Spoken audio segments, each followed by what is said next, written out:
রাধারানীর অভিশাপে বৃন্দাবনে তেঁতুল গাছ আজও অপাকা, এর কি রহস্য কেউ কি জানেন? চলুন জেনে নিই। বৃন্দাবনে মাধুর্য ভরা তলায় গাছ এক অলৌকিক রহস্য লুকিয়ে আছে। শত শত বছর কেটে গেলেও এখানে তেঁতুল গাছে ফল পাকে না। ভক্তরা বলা হয় এ দিনে শ্রীকৃষ্ণ রাধারানীর সঙ্গে মিলনে দেরি করে আসেন। সখীরা মজা করে তাকে নানা অজুহাতের বিরক্ত করছিল। সেই সময় রাধামণি কপট রাগে তেঁতুল ফল মুখে নেন।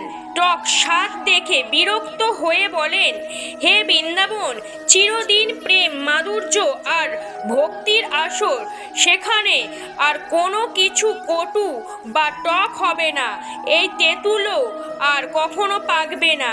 এই আশ্চর্য বাক্যের পর থেকে বৃন্দাবনে তেঁতুল গাছের ফল এলেও তা কখনো পাকে না। ভক্তরা বিশ্বাস করেন এটা অভিশাপ নয়, বরং আশীর্বাদ।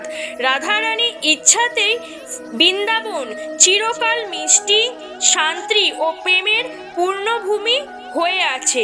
এই রকম ভিডিও পাওয়ার জন্য চ্যানেলটিকে সাবস্ক্রাইব করুন, আমাদের সঙ্গে থাকুন।